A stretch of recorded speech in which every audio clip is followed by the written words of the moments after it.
ઘણા વિદ્યાર્થીઓ છે યાર હવે તો નહીં વંચાય, યાર હવે ના પહોંચી વળે, યાર મને તો ટેન્શન થાય, હું પાસ થઈ નહીં થવું તો, આમ થશે તો, તેમ થશે તો, પેપર ભારે આવશે તો, પ્રશ્નો નહીં આવડે તો, મેં વાંચ્યું એના 12 આવશે તો.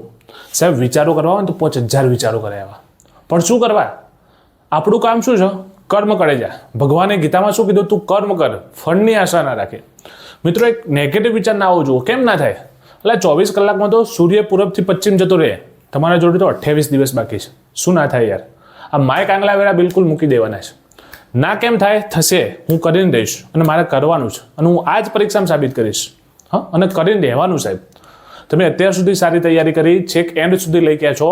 આપણે રનિંગ કરવા ગયા, 10 રાઉન્ડ દોડ્યા, જબરજસ્ત 17-18 મિનિટમાં પતાયા અને પછી છેલ્લા 2 રાઉન્ડમાં યાર નહીં દોડાય, થાક લાગ્યો, શ્વાસ ફૂલી ગયો, આમ થાય છે, પેટમાં દુખાય. અરે દોસ્ત, અહીંયા સુધી ખેંચીને લાવ્યો છે, ખાલી 2 રાઉન્ડ નહીં મારા? હા, તું 6 મહિનાથી તૈયારી કરીને છે કે અહીંયા સુધી લાવ્યો છે, હવે ફક્ત 28 દિવસ બાકી છે અને આવા નેગેટિવ નબળા વિચારો બિલકુલ છોડી દો.